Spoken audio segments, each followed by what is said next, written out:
Cara, vocês têm que estudar um pouquinho mais, então. Pô, vocês também precisam me ajudar um pouquinho, né? Então vocês têm que saber dessas notícias também. Eu não tenho que dar tudo, chegar aqui pra vocês, mastigar tudo e dar na boca de vocês. E o Renato é isso. O Renato é isso. A mesma mão que afaga, a mesma que apedreja. Não penso ele nem como titular, nem como jogador de segundo tempo. Ele faz parte do grupo do Fluminense, ele é um gênio. Não leva pro coração não, hein, meu amigo. Renato Gaúcho, durante a entrevista, rebateu as falas do jornalista, que ficou sem jeito após tomar investida do treinador. Boa noite, Renato. Alex Vilar, Rádio Bate-Fundo Esportivo.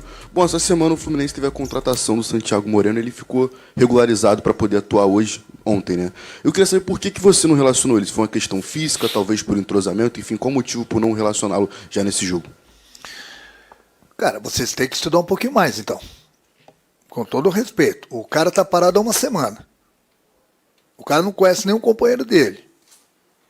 É a mesma coisa do Lute. O Lute já tá aqui uns dias. Eu tô tendo todo o cuidado com ele para conhecer o grupo, porque daqui a pouco começa a colocar os caras e não estão preparados e não conhecem os companheiros, não conhecem as características, não estão bem na parte física, vão falar que o jogador não é bom jogador. Então o cara tá parado há uma semana. Como é que eu vou escalar um jogador desse em uma semana?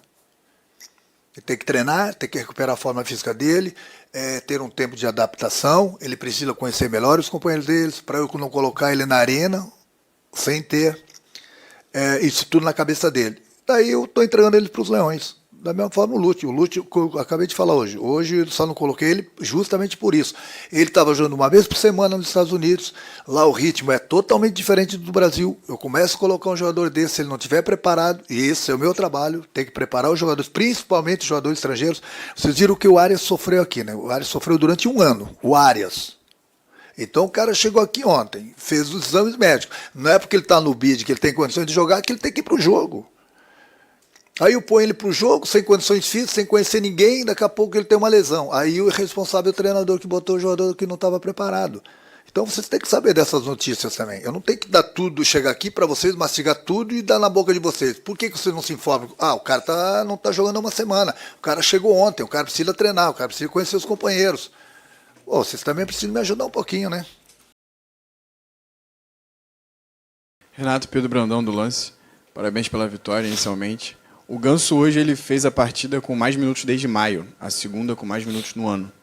E com 2 pontas em boa fase, como o Serra e o Canóbio, que são jogadores que gostam de romper a última linha sem bola também. Você ter o Ganso nesse meio de campo, que coincidentemente é um arco para essas flechas. O que você pensa para o Ganso na sequência da temporada? Você pensa nele como um jogador de segundo tempo ou como hoje de titular? Não penso ele nem como titular, nem como jogador de segundo tempo. Ele faz parte do grupo do Fluminense, ele é um gênio. Mas tem jogos e jogos, não só para ele, como para os outros. Você vê que eu mudo bastante o time, dependendo do que a gente precisa, dependendo do adversário, dependendo onde a gente vai jogar. Hoje ele estava jogando bem, aí eu tive que fazer uma substituição porque nós estávamos perdendo o meio e eu tinha somente aquela parada, entendeu? E o Cano havia sentido também. Procurei colocar um homem a mais no meio para ajudar também na marcação. Coloquei o Everaldo também pela bola aérea. Mas o Ganso, toda vez que eu preciso dele, ele tem entrado durante as partidas, ou começa as partidas, e tem ido muito bem. É um jogador fundamental para a gente, um jogador de grupo. Eu não posso escalar não só o Ganso todos os jogos, como qualquer outro jogador. Então eu tenho feito esse revezamento. Tenho poupado alguns jogadores justamente pelo desgaste, e o desgaste tem sido muito grande, não quero ser repetitivo. E todo jogador que eu coloco em campo, ele tem dado conta do recado. É isso importante. Quando eu falo para vocês que eu não tenho um time, eu tenho um grupo. Então, independente de quem entrar em campo, tem que ter essa entrega aí do jeito que eles vêm tendo. Por isso que a gente vem conseguindo os resultados, tanto no Brasileiro, como na Copa do Brasil e na Sul-Americana. Boa noite, Renato. Leandro Quintela, canal Resenha Tricolor 1912, Portal Netflow. Renato, queria falar sobre 2 jogadores em específico, né? O Lima, um jogador hoje que, de forma inusitada, assim que entrou em campo, foi vaiado pelo torcedor do Fluminense. O torcedor reclama muito da questão de alta minutagem para o jogador. Só que ele vem sendo escalado por 3 técnicos, os últimos 3 técnicos, com muita frequência. Queria que você falasse para o torcedor sobre isso, né? Por que você confia e acha que o Lima é um jogador que merece jogar tanto tempo? E, por último, o John Kennedy. Por que o John Kennedy não vem sendo escalado? Muito obrigado. Oi. Quanto o Lima é um jogador do grupo do Fluminense. Ele vem jogando, vem entrando. De início, durante as partidas, tem nos ajudado bastante. O jogo estava muito pegado. Infelizmente, nós tomamos aquele gol. Eu ia colocar também o Lúcio. Ele ainda está conhecendo o grupo, está conhecendo os companheiros, está conhecendo as características. Enfim, ele ainda precisa de um tempo de adaptação.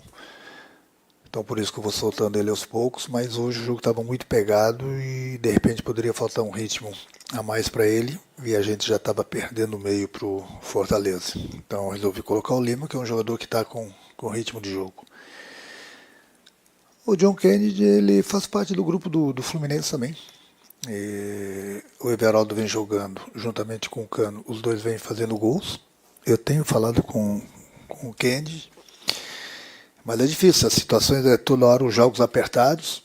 E a preferência hoje, por exemplo, pelo Everaldo, também pela bola aérea, né?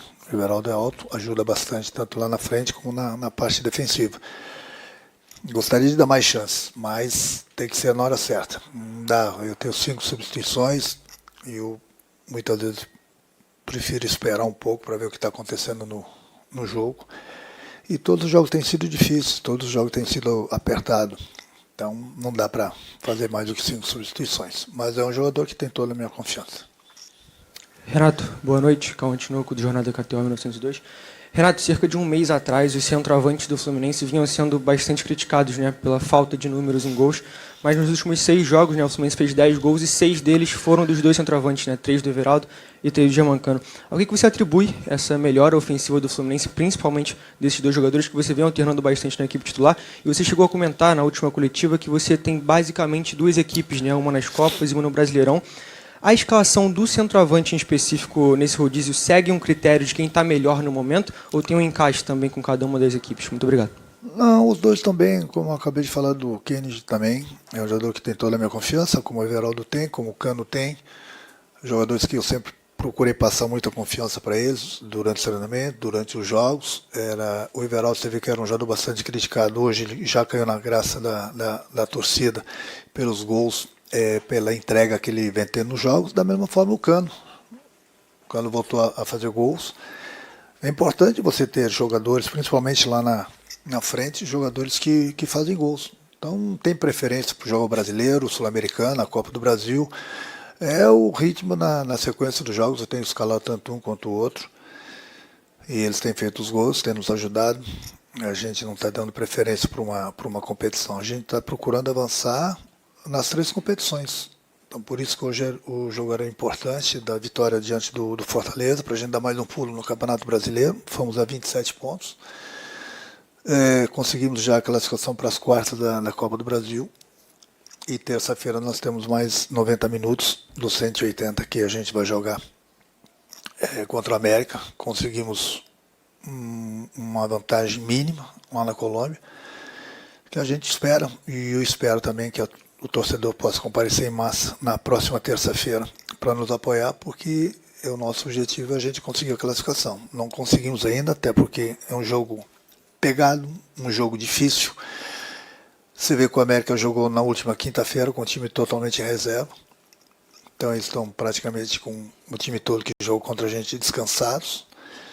E hoje eu utilizei praticamente 70%, 80% da equipe que jogou na Colômbia. Então o desgaste ele é muito grande, até porque eu tenho alguns jogadores no departamento médico. Então esse jogo de terça-feira é bastante perigoso e é por isso que vai ser importante aí o apoio do nosso torcedor para a gente conseguir a classificação para outra fase. Bom, galera, seguinte, o Fluminense vence o time do Fortaleza e coloca uma pulga atrás da orelha do Renato Gaúcho. Vamos aqui acompanhar as notícias, né? Rapidinho eu vou estar lendo aqui a informação para vocês. O jogo começou com um gosto especial para a torcida do Fluminense. Mas por que isso, né? Além de Ganso e Cano entrarem como titulares, Fábio se tornou o jogador com mais jogos na história do futebol. Inclusive, ele deu uma entrevista após o jogo, só não coloquei aqui neste vídeo, mas foi algo bem interessante que ele falou. Então, a volta do Ganso, cara, trouxe, querendo ou não, um tempero diferente, né? Não é à toa que o Fluminense aos poucos, depois do Mundial de Clubes, cara, o Fluminense, depois que voltou do Mundial, foi só decepção. Mas parabéns, o Fluminense, a gente analisando aqui a classificação do Campeonato Brasileiro, não tá tão ruim, mas também não tá tão bom. Se encontra na 8ª posição com 27 pontos, né? Logo abaixo vem o Bragantino também com 27 pontos. Cara, o Bragantino vive um terror, né? Começou o Campeonato Brasileiro, tava lá na parte de cima e agora deu uma caída, cara, não tá conseguindo se encontrar no Campeonato Brasileiro, né? E depois da volta do Campeonato Brasileiro, por conta que teve a pausa do Mundial, alguns clubes não conseguiram se encontrar, inclusive o Fluminense. Deixa o like neste vídeo aqui, se inscreva no canal e comenta aqui a sua opinião sobre essa grande vitória do time do Fluminense, que venceu o time do Fortaleza por 2-1. Fortaleza até tentou uma reação, mas já era muito tarde. Valeu, pessoal, Deus abençoe e até a próxima.